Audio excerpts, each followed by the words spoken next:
Hey guys, what's going on? We got another Enhancement Shaman PvP video. We are doing some Turbo Cleave with Shook and Plum, and we are having a blast. So, yeah.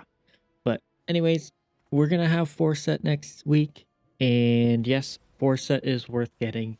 And the reason being is because Doom Winds is a very powerful cooldown, and it being on a random proc chance is going to be even better. But the big thing is, if you get lucky with an RNG proc with Primordial Storm, you're going to blow somebody up because that is currently our best first combo. Although we won't have Feral Spirits guaranteed for it, it'll still do a much needed amount of damage. But yeah, so we are going to have that up for next week, and I can't wait to really try it. As you can see here, we get a nice little combo. Even without the burst, we are able to take out the hunter. But we're playing Turbo Cleave this season. We are going to be playing something else. I'll be going by Monk and with his DK, but we figured we would try a actual comp this season and see how it goes. So Turbo Cleave it is right now with a Fury Warrior. And so, yeah. But anyways, these first few matches are very fast. And the last match takes up half the video because it took forever. So bear with me on that one. But let's get into this. So this next match, we have Shadow Priest and a Beastmaster Hunter. Typically, for this one, you want to sit on the Shadow Priest. Reason being is Shadow Priest casts, whereas Hunters don't. On top of that, Shadow Priests don't have nearly as much defensives. But the Hunter decided to overextend, and line of sight is healer here, so we capitalized on that and made him regret his decision. It's unfortunate on his part that he made that decision, but you know, you're in an arena and everything's happening at once, so you're bound to make mistakes. You're bound to make mistakes, so it just makes sense. So anyways, these guys wanted to play it out, but yeah, typically I go for Shadow Priest over a Hunter because Hunters have two natures or wilderness protection, whatever it is, and then they have exhilaration with it, whereas Shadow Priest, they just have dispersion as well as fade, but dispersion's the big one where it reduces all their damage taken and makes them heal a bunch. But if you interrupt them, they cannot cast dispersion, so you can kill them in that quick little window. But here we just about get the paladin killed and he gets swapped, and then we're like, oh my goodness. So Plum jumps over to the Shadow Priest here in a second, getting him away from Shook, while I just finish off the paladin. But yeah, so into this match, we are against a rogue mage, and this one I caught the mage completely by surprise, and you'll see. But anyways, a quick tip is for your earth grab totem. If you're ever fighting a rogue, you can put your earth grab totem around your healer, and that will have a very high chance of getting your rogue out of stealth, either A after he saps or B before he saps. But also, you just saw me delete that mage really fast. Now, Plum was there, but most of it was my damage, which is kind of funny. So that's the kind of damage enhancement does right now, and it is actually awesome. And I am having so much fun right now. Although fighting frost mages is an absolute nightmare, it's still pretty fun just absolutely blasting people. But onto this one, we are fighting TSG, which is Warrior DK. This version is Fury and Unholy.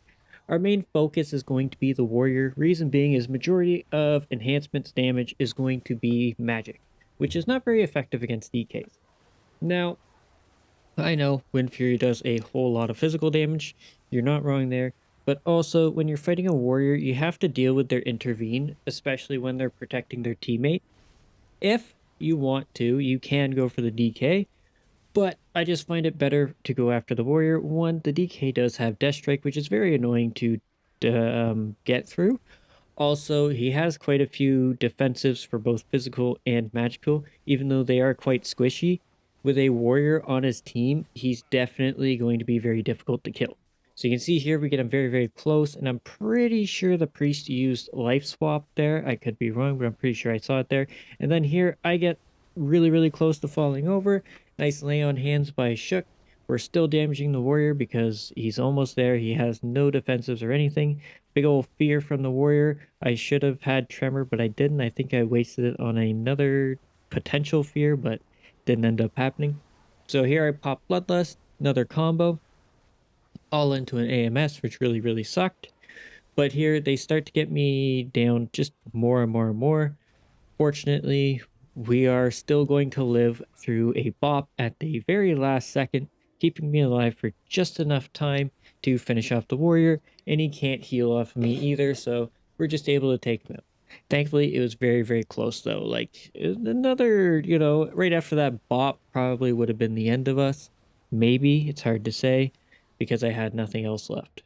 But onto this match. This is one where the poor Shadow Priest did not see this coming whatsoever. So our main focus here is going to be the Shadow Priest. For some reason, Plum was off all the way over there, which is fine. I just found it weird that the Druid automatically opened up on him. Is very odd, in my opinion. But you're going to see the Druid go after Shook here for a Cyclone, and we're going to quickly go to him. So you can see I still have all my defensives, knock the healer, root him down, jump over to the Pharaoh, pop Bloodlust, Doomwind, super combo this Druid right down, taking both of them down to about a quarter HP, which is good. And then now we have full force onto this priest, and you're going to catch, he's going to Void Torrent. I'm going to interrupt, and we're able to kill him right before he's able to disperse. Because he was interrupted, he cannot disperse because disperse is a shadow spell. So yeah, that's why going for priest is really good, as well as the fact that you interrupt them and they can't use their defensive. It's a very small window, but it does work. Anyways, on to the match that lasted forever, and surprise, surprise, it's against the Rogue Mage team. Same one that we one-shot the Mage on, but this time they did not fall for the one-shot, which is which is pretty good. But anyways, we're going after the Mage. Reason being is because, one, Frost Mages are very annoying, and I'm sure everybody can agree that you don't want to let a Mage free cast in general. So we get a nice burst sequence right there, rocking the Paladin's hero talent or whatever it is. I probably should have trinketed this first stun, but I didn't. I kind of sat it. Shook then did have sacrifice on me, which helped get him out of polymorphs as well. And somehow Plum got bubble out of the other healer, which is fine.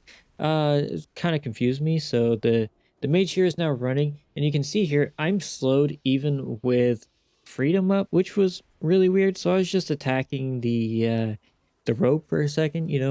If you're running somewhere, you might as well just attack the closest target to you. If that's a melee, it's fine. It's just getting damage out, and you can see here the game completely lags out. I don't know if this happens for anybody else whenever a mage uses their ice wall, but every single time for me, it's just a lag fest, absolute lag fest. And as you can see here, I did waste Feral Spirits. I highly recommend trying to combo Feral Spirits with your Doomwinds. Don't waste it or throw it out all willy-nilly. Even if you have to hold it for about 20 seconds or so, it's more than fine. So I highly recommend holding Feral Spirits because it is a big, big amount of damage for your burst combo. So here, I knocked the rogue and he wasn't able to shadow step me. If he was, I probably would have trinketed that stun and then used wall. But since he didn't shadow step back, I just went ahead and sat it. And that way I could save my trinket for a more important spot. But yeah, since he wasn't able to connect, I didn't use my wall. But here we start getting really, really close at this rogue. The mage is also on his last leg as well. He did use a block, but he did cold snap it back, so he does have block up again. But we have the rogue with no defensive, so we're kind of just hitting him since we cannot connect to this mage at the moment. And here Shook is getting a lot of CC, while Plum is also getting trained down, which is crazy. But Mage blinks away. I'm trying to purge off his alter time, but he gets a polymorph off on me. So it's a bit unfortunate, but he ends up canceling his alter, which is fine. So he didn't really have another getaway. So it was great. So now Plum does a nice fear onto the paladin. The mage hits the invis, giving him a big defensive here. And I have my combo ready, but the rogue is doing a good job at stalling me for it. So as soon as I get out of this, I want to use my stone bulwark because they are doing a huge amount of damage. So both me and Plum trade out a defensive. Unfortunately, Shook has to trade out a bubble there, but we get a big combo here. I see the Searing Glare goes out, but Shook dispels me right away, so I leap in, do my Primordial Storm combo. I missed the polymorph that the mage was going to do. If I had kicked that, we probably may have taken out the rogue. It's very hard to say, but you can see they're doing a really good job at stalling out the game. getting their cooldowns back and stuff like that. But their paladin is just running out of mana. He is running dry on mana. So here we're going to switch right back to the mage. Plum gets a nice spear onto the mage, locking him in place so he can't get anywhere in there. We get the second block. So now we're just going to connect onto this rogue quickly, try and kick that polymorph, but we don't quite get it, I don't think. But Plum just stays alive with just a sliver of health, thankfully. And then now we're able to get back on our feet because we're fairly stable here, but they do have icy veins. They have their cooldowns rolling, so we are slightly scared since we have nothing left to defend with. But they don't have any mana on their healer. So, and I have my combo coming up right here. We get I try and set up a static totem. Thankfully, the mage blinks back. I drop it on top of him, pop everything. Little ice strike to slow him. Big primordial storm doom winds combo. Huge damage on this mage. Kick his polymorph. There's the paladin's hero talent effect. So he's able to stay alive for just a second. The paladin's very close. I was going to switch to him. Then I realized there's no point in that. And he bubbles. So that really tells me, Kate, there's no point. So I'm sitting here. You can see me smashing my feral lunge. Like, get to the mage, get to the mage, get to the mage. So there's this altered time, but it's just not enough. He swaps back and I use primordial wave and it finishes him off. But yeah, guys, that is it for this video. Thanks so much for watching. I hope you're enjoying this season. I am right as of right now, so yeah. But anyways, thanks so much for watching. Hopefully you enjoyed, and hopefully I'll see you in the next one. Laters!